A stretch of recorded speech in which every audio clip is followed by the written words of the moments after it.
Et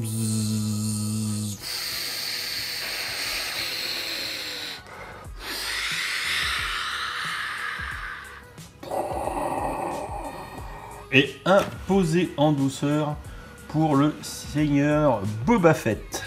Bon, vous l'avez compris, aujourd'hui on ne déconne pas et on attaque la fameuse gamme 20e anniversaire Star Wars, hein, puisque nous sommes en 2019 et que les premiers sets Star Wars sont sortis en 1999. Beaucoup de choses très sympathiques, d'abord sur le packaging avant de parler du set en lui-même, ce liseré qui fait tout le tour, ce bandeau sur le côté, le logo 20 ans qui est vieux avec le vieux logo Star Wars de la grande époque, et je vous rapproche la boîte pour que vous puissiez bien voir. Voilà, donc ça c'est old school, c'est vraiment old school, et ça fait plaisir d'avoir un peu de la déco et un packaging un petit peu spécifique. C'est un petit peu l'attention du détail qui fait plaisir. Donc on va parler évidemment du Slave One modèle 20 ans, également ce qui est intéressant, et je rapproche la boîte tranquillement, tranquillou bilou, nous avons mis au point la petite princesse Leia sur son socle qui nous est présentée d'ores et déjà. Et si je retourne la boîte, la déco là encore est assez sympathique. On nous présente les fonctionnalités, et Lego bien évidemment ici sont là pour vendre du set et nous disent oui, ici vous avez la princesse Leia en mode 20 ans, mais il y a les 4 autres. Il y a Luke, il y a Lando, il y a Darkounet et il y a Han Solo. Donc il va falloir acheter les 4 autres boîtes. Le message subliminal, il est là. Enfin, on a aussi un petit encart avec là une photo du set du Slave One, et j'arrive pas à lire, le 7144, et petite mention ici: Celebrate 20 years of Lego Star Wars with this updated version of Slave One originally released in 2000 as 7144. Donc célébrer les 20 ans des Lego Star Wars avec cette version améliorée du set 7144 qui est sorti en 2000.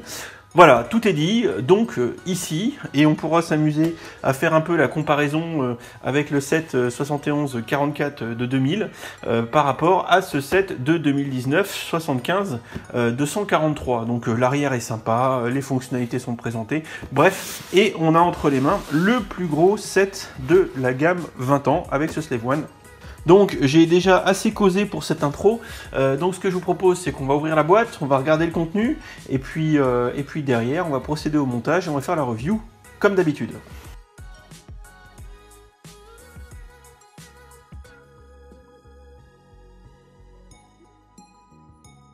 Alors tout d'abord, rien de transcendant, mais on a 8 groupes de sachets avec un sachet par groupe. On n'a que une fois le 1, une fois le 2.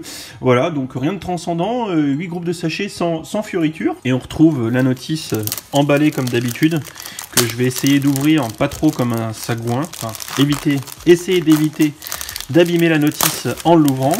Hop, voilà. Ce qu'on voit tout de suite, c'est qu'on a un tout petit, et ça c'est cool, c'est toujours une bonne nouvelle quand on a pas trop de stickers, hein. Ça veut dire pas trop de galère, ça veut dire peut-être qu'on aura de la tile imprimée, ou peut-être qu'on n'en aura juste pas du tout et qu'on a juste ces stickers là. Et on va regarder du coup la notice, voilà, petite mise au point. Donc la notice qui fait état sur la page de garde de cette déco un petit peu 20 ans. Et on va feuilleter quelques pages, hein, parce que quand même la notice, ça fait partie de un peu l'expérience. Donc on commence avec un petit il y a 20 ans. Alors on va le faire je vais vous faire une traduction en direct parce que c'est in English. Il y a 20 ans, il y a très longtemps, dans un studio de design très très loin, dans une galaxie très très éloignée, il n'y a pas galaxie, mais dans un studio de design très très loin, nous avons commencé à réimaginer des véhicules emblématiques, des personnages et des scènes. Alors non, je recommence. Il y a très très très longtemps, dans un studio de design très très loin, nous avons réimaginé les emblématiques véhicules, personnages et scènes, sous-entendu paysages, scènes de l'univers Star Wars, comme des modèles et des mini-figurines excitantes, sous-entendu Lego. Pour célébrer, fêter les 20 ans de l'anniversaire Lego, enfin de la franchise Star Wars chez Lego, nous avons sélectionné certains de nos sets favoris depuis les 20 ans que Lego bosse là-dessus, et on vous les a ramenés up to date, c'est-à-dire améliorés avec une nouvelle édition collector. Pour faire ça de manière extra spéciale, pour rendre cet événement très spécial, nous avons inclus dans chaque set, une réplique exacte d'une miniature Star Wars. Voilà. Vous pourrez relever la traduction de qualité. Voilà. Alors, donc nous commençons avec un comparatif entre les deux Slave One, le 71-44 ici de 2000 avec 165 pièces et celui de 2019 1000 pièces, donc autant dire qu'il y a quasiment un x5 x6 entre les deux, donc la comparaison va faire mal. Et on voit d'ailleurs qu'à l'époque il était assez succinct. Voilà, donc on nous dit un petit peu la pièce, la comptabilité de pièces à gauche.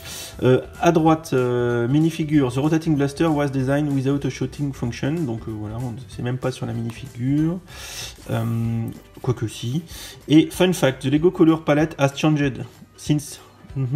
The bright green and brown is now dark green and red. Oui, donc on nous dit que maintenant la palette de couleurs de Lego a évolué, hein, bien évidemment à travers les années, et que en 2000 on avait le vert brillant et le marron qui ont été remplacés par le dark green, donc voilà, le vert foncé, et le rouge. Voilà. Donc on nous dit ici 1007 pièces, on le verra tout à l'heure. Extra playability. On nous dit Slave One in flight mode incorporate a handle for maximum swoosh. Alors le swoosh in English c'est swoosh, ça veut dire c'est la capacité de jouabilité, hein. C'est quand tu fais l'avion en mode gamin à courir chez toi avec le machin, et donc a priori il y a une poignée, donc à mon avis qui doit être derrière pour un maximum de jouabilité en mode swooshable. A new feature, spring loaded shooters and are triggered from the base when in flight mode. Donc là on nous dit qu'il y a du lance-patate qui est actionné depuis la base du merdier, donc sous-entendu que par ici ou sur les côtés on doit avoir de quoi appuyer, ou ici je sais pas, pour lancer les lance-patates qui sont ici. Updated design, a more screen accurate design with far more pieces and a sloped brick developed just for this model. Donc ça veut nous dire qu'il y a une slope, donc une pièce arrondie qui a été développée, donc nouvelle pièce exclue pour ce set. Voilà, c'est intéressant. Donc voilà, on prend du temps. Je suis désolé, cette review va être longue, mais on s'en fiche. C'est du 20 ans, c'est exclu. Je dois être dans les premiers à vous faire cette vidéo. Donc on prend le temps de dépioter, je vais y arriver, ce set. Original Princess Leia Organa minifigure. Voilà, donc on nous dit que un membre de l'Alliance Rebelle et la princesse de la planète peaceful, planète paisible, Alderaan, et fier guerrier qui a inspiré les chefs et classiques médical, donc ça nous dit qu'on est conforme à l'original de base et qu'on a notre fameuse princesse Leia qui est accompagnée qui accompagne le Slave One, et on verra que les 4 autres personnages sont dispatchés dans différents sets, à savoir Han Solo dans le speeder machin, Dark Vador dans le marcheur machin, Lando dans le snow speeder machin, et Luke Skywalker, bon là c'est une certaine cohérence, dans le speeder, le pod racer pardon. Voilà, donc je les aurai tous. Alors, Transporting Han Solo. Oui, donc là on nous dit qu'on est dans l'épisode 5, The Empire Strikes Back. Donc on est quand même, je prends vraiment du temps, mais on est dans un set un peu collector. Ils ont fait les choses un peu comme il faut. On voit qu'il y a du lore, il y a de l'explication dans cette notice.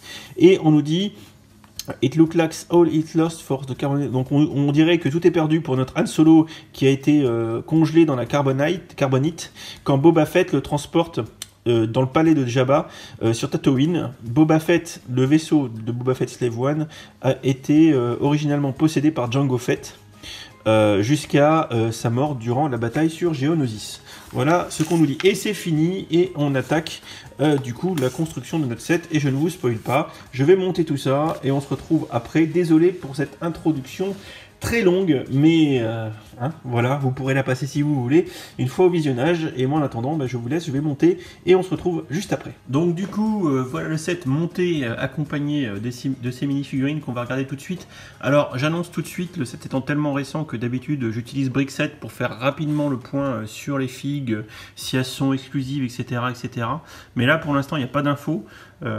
Donc je ne sais point. Et on commence avec le Boba Fett qui est de toute beauté, impression sur le torse et les jambes, on voit même la petite queue de cheval à gauche qui est vraiment très sympa, impression sur les guibolles également. Hop, sous le casque c'est pour moi une tête standard, voilà. Bon, alors le set est aussi fourni avec plein de petits accessoires, des visières et tout qu'on peut mettre sur le casque de Boba Fett. Il y en a même une ribambelle, c'est assez intéressant. On va enchaîner avec Zuckuss. Voilà, Zuckuss, un chasseur de primes de type insectoïde, ou je sais pas comment on pourrait dire ça, donc avec jambes en mode robe, petite impression derrière, une tête vraiment qu'elle est pas très sympa, voilà, avec impression devant aussi là sur sa robe, voilà, donc on dirait une belle grosse race alien de trucs pas très gentils, que même dans une assiette en friture on n'en mangerait pas quoi. Alors on continue avec un autre chasseur de primes, il s'agit du droïde 4-LOM, qui est à la base un droïde un peu protocolaire comme C3PO, et en fait il a mal tourné celui-là. Il a voulu commencer à commettre des exactions et finalement il est passé carrément du côté obscur. On appréciera au niveau du torse les impressions avec les câbles et tout, comme C3PO, hein, mais sauf que celui-là il a une gueule qui est quand même vachement moins sympa. Je l'aime pas, je le trouve très pas gentil, il a vraiment l'air pas très sympa du tout. Donc ces deux figurines là, je sais pas si elles ont déjà été commercialisées ou pas, ce sont peut-être des figurines exclusives, mais je pense que dans les commentaires vous ferez un plaisir de me confirmer tout ça. Et on a ici notre bon vieux Han Solo, qui je pense n'est pas exclusif. Voilà, à mon avis il a une double tête, voilà, comme d'habitude, voilà, double tête. Je pense pas que la figue de Han Solo soit exclusive, parce qu'il y en a eu déjà des quantités pas possibles. Par contre, celle qui arrive, bien évidemment, sur son petit socle, vous vous en doutez, elle est complètement exclusive. Il s'agit de la figurine de la princesse Leia avec son socle 20 ans.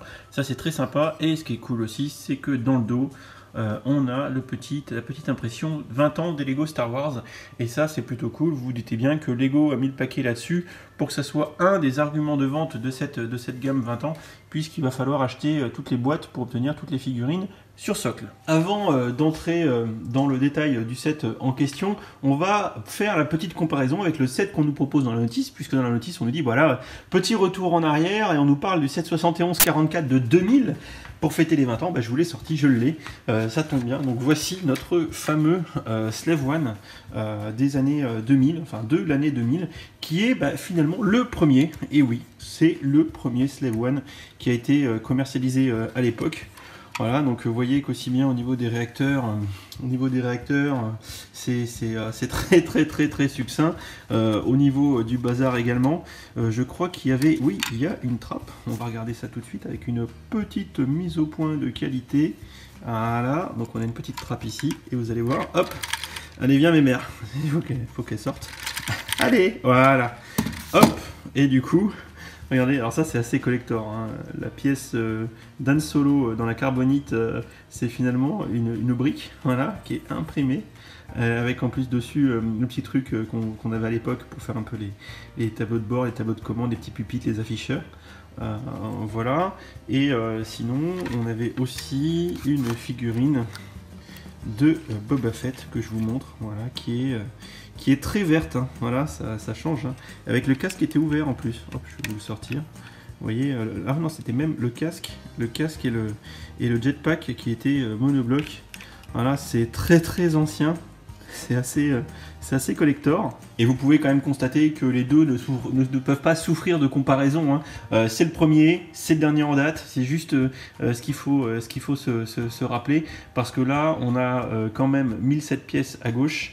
Et ici, le 7144 n'en avait que 166. Donc il y a quasiment un rapport 5. Donc ça explique bien évidemment les écarts qu'on a entre ces deux sets. Mais c'est toujours rigolo d'avoir les deux à côté pour faire la comparaison. Bon, maintenant on va s'occuper de notre Slave One de 2019. Le voici, donc le set 75-243 que je n'ai pas rappelé tout à l'heure, 1007 pièces. 129,99 € sur le shop Lego, soit 0,129 € la pièce, 13 centimes environ. On est dans la gamme Star Wars, c'est un peu cher, c'est au-delà des 10 centimes, mais c'est assez classique pour le Star Wars, et c'est un set qui est disponible depuis, et enfin à partir du 1er avril dans les différentes enseignes Lego, enfin les shops en ligne et les shops physiques. Donc moi je dis juste tout de suite un petit merci à la team Épicure et à l'atelier Lego de Bourges, puisque j'ai réussi à l'avoir un tout petit peu avant. Ça m'a laissé le temps de préparer la vidéo pour la sortir le jour de la date de la sortie officielle. Voilà, donc c'est un set relativement imposant, comme vous pouvez le voir hein, quand je fais le tour de la bestiole. Alors autant la comparaison avec le 7144, il n'y a juste pas photo, c'est juste pas possible. Par contre, je vais vous mettre une photo, je vous le comparerai bien avec finalement le set 80-97 de 2010, voilà, qui a à peu près... le même gabarit, le même cockpit, qui a quasiment 2 fois moins de pièces, parce que le celui de 2010, enfin, 573, donc quasiment 600, et encore 400 pièces d'écart. Mais si vous regardez la photo que je vais mettre par là, vous allez voir qu'il y a quand même un gros air de ressemblance. Donc disons que le Slave One qu'on nous propose aujourd'hui, dans un gabarit intermédiaire entre les sets précédents et le set UCS, je pense que c'est un bon compromis, et ça reprend quand même pas mal d'éléments de design qui ont déjà été vus typiquement sur le 80-97 de 2010. Cependant, il y a une nouvelle pièce, c'est la pièce biseautée qu'on voit là, si je dis pas de bêtises. Enfin, il y a une nouvelle pièce, et ce qui permet de s'amuser sur le design et de faire des choses sympas. C'est d'ailleurs marqué dans la description Lego, ou même dans la notice, qu'il y a une nouvelle pièce biseautée qui permet du coup une intégration plus harmonieuse du socle, hein, qui est la base de ce Slave One. Si maintenant on en fait le tour, alors il y a plusieurs fonctionnalités qui sont écrites, hein. Déjà on peut enlever le cockpit, voilà, tac, on enlève le cockpit.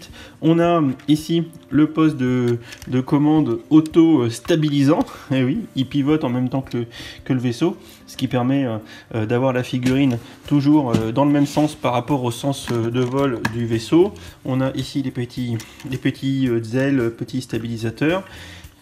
Si on regarde derrière, et c'est là où ça devient intéressant, on a les réacteurs qui sont faits de façon simple mais efficace. L'intérieur du vaisseau en lui-même en mode fer à repasser est pas si moche, mais surtout on a une poignée de préhension que vous avez vu tout à l'heure. Et ce qui est vachement bien, c'est qu'une fois que c'est calé, et ben c'est calé, ça bouge plus. On peut secouer, hop, je vais éviter de démonter le cockpit. Là, je le secoue un peu. Ça bouge pas, et ça permet vraiment de le tenir, et ça c'est pas dégueulasse. Ça va nous permettre de faire du voilà, de toute beauté, donc ça permet de le tenir quand même, vous voyez, hein, c'est franchement pas déconnant du tout. Bien évidemment, on n'aurait pas un Slave One sans avoir une petite trappe d'accès qui nous permet d'ouvrir le vaisseau et de récupérer ce qu'il y a à l'intérieur. Oula, eh oui, salut Anne. Voilà notre bon vieux Han Solo dans le congélo. Donc ça, je pense que c'est pas non plus une pièce exclusive, parce que je pense qu'elle était déjà dans des précédents Slave One justement, mais ça fait toujours plaisir d'avoir cette pièce. Donc on peut ranger tac à l'intérieur comme ça. Sinon, j'aime beaucoup les détails qui ont été apportés à l'extérieur du vaisseau, le sand green qui est vraiment très sympa avec un tas d'éléments. Les techniques de montage, aussi bien ici que sur le pourtour, sont assez sympas. Très peu de stickers, il y en a ici. Vous voyez, ils sont magnifiquement collés, et également ici qui sont aussi magnifiquement collés. Voilà, on a évidemment une fonction lance-patate, hein, c'est un vaisseau, hein, donc il faut qu'il puisse attaquer. Donc les lance-patators sont ici, intégrés on dirait à la calandre, on va dire comme ça. L'intégration est vraiment très maligne, j'aime beaucoup. Et pour les actionner, là aussi c'est malin. On utilise directement l'arrière du vaisseau, voilà ici, et on a les petits chichous ici. On baisse et ça va actionner les lance-patates. Et bien sûr, il ne vous restera plus qu'à les ramasser après. Bon, sinon avec tout ça, moi j'ai pris vraiment du plaisir à le monter, ce petit Slave One. J'ai pas encore monté son grand frère UCS, il est encore dans sa boîte, honte à moi, je sais. J'ai pas les versions intermédiaires telles que celle de 2010 dont je vous ai parlé, parce qu'en fait, comme vous le savez, il y a une chier de Slave One, hein, comme il y a une chier de X-Wing, il y a une chier de T-Fighter chez Lego. Donc du coup, bon, bah, ça fait beaucoup de modèles, et on se demande toujours si le dernier modèle apporte quelque chose par rapport au précédent. Ce qu'il faut noter, c'est que celui-ci, dans un gabarit qui était déjà sorti dans au moins 2 modèles, dont celui de 2010, et je crois qu'il y a un modèle de 2006 aussi qui se ressemble en termes de gabarit. Donc il n'y a pas de révolution du Slave One. On est dans une réédition. Moi j'apprécierais le code couleur que j'aime bien, les techniques de montage sont sympas. La nouvelle pièce qui je pense, parce que j'ai pas vérifié avant de me lancer dans la vidéo, qui est la pièce biseautée qui est ici, ça facilite le montage et ça donne un design d'ensemble qui est sympa, franchement, puisque quand on le regarde debout comme ça, ben, on a vraiment l'impression de retrouver notre fer à repasser spatial. Et même de profil comme ça, c'est vraiment bien fichu. J'aime vraiment beaucoup et je trouve que le travail qui a été fait de design ou de redesign, puisque ça a déjà été fait, est plutôt pas mal et plutôt malin. Voilà pour cette vidéo relativement rapide autour, enfin pas tant que ça parce qu'il y a déjà une intro et quand je suis en train de filmer ça j'ai oublié qu'il y a tout ce qu'il y a avant. Tout ça pour dire que bah, voilà pour cette vidéo autour de ce Slave One 20e anniversaire. Alors il y a du bon, il y a du moins bon. Le vaisseau encore une fois est plaisant à construire. Les figurines, toutes les figurines sont sympas, en plus à vérifier si ces deux-là ne seraient pas exclusives, et des fois pas qu'il y en ait des torses ou des impressions qu'ils le soient sur celle d'Han Solo ou de Boba Fett, mais j'en suis pas sûr. Évidemment, la figurine de la princesse Leia qui va être un des arguments de vente de cette gamme 20 ans Star Wars. Là où je trouve dommage, c'est qu'il n'y a pas de tile ou de pièces spécifiques mises dans le modèle en hommage aux 20 ans, comme ils ont pu le faire sur la gamme technique, qui présentait à chaque fois une petite brique anniversaire commémoration. Ça aurait été bien qu'ils mettent ça dans le set en mode easter egg, ça aurait été un plus. Et après, encore une fois, comme je vous l'ai dit, j'ai pas assez de recul vis-à-vis des autres modèles de Slave One pour vous dire si celui-là est mieux, moins bien, mais il fait le taf. On a vraiment un Slave One, on a de la figue. Il est un peu cher, mais je pense que si vous attendez et qu'il tombe autour de 100 balles, je pense que là, ça vaudra vraiment le coup. Il faudra peut-être pas vous précipiter. Ça en fait un beau vaisseau. Il y a quelques stickers aussi à l'intérieur du cockpit, mais le cockpit reste somme toute assez épuré. Ça en fait un vaisseau épuré, comme je disais. Et bon, moi, j'en suis assez fan. En même temps, je suis fan de Star Wars, donc voilà, on peut être Lego prêche à convaincu. Hein. Donc voilà. Clairement, jouabilité cheat d'enfant, il y en a. Hein. Il y a du lance-patate, il y a de quoi de mettre des figurines, etc. Mais vu le gabarit du vaisseau, vu son prix, vu les figurines, bon, ça risque quand même de s'adresser plutôt aux collectionneurs et aux collectionneurs de Star Wars, bien évidemment. Mais bon, hein, si vous avez un petit enfant qui est fan de Star Wars et vous avez le budget, bah, faites-vous plaisir et je pense que le petit enfant en sera que très content. On a également des stickers ici, hein, j'avais oublié, hein, sur les briques hein, de 2x2 slope. Mais voilà, j'en dis pas plus. J'espère que cette petite vidéo vous a plu, ça vous a permis de faire le tour de ce vaisseau, de savoir si vous voulez l'acheter ou pas l'acheter. Et n'hésitez pas à me dire dans les commentaires ce que vous comptez faire, comment vous le trouvez. Si jamais il y a des boulettes dans la vidéo, n'hésitez pas à corriger en commentaire. Laissez un pouce, ça aide la chaîne. Activez les petites notifications là aussi. Et si vous débarquez et que vous n'êtes pas abonné, abonnez-vous, ça me fera plaisir. Plus il y a de fou, moins il y a de riz. Allez, je vais faire le montage. Je vous dis à bientôt pour les prochaines vidéos. Allez, je vous fais des bisous. Ciao, ciao.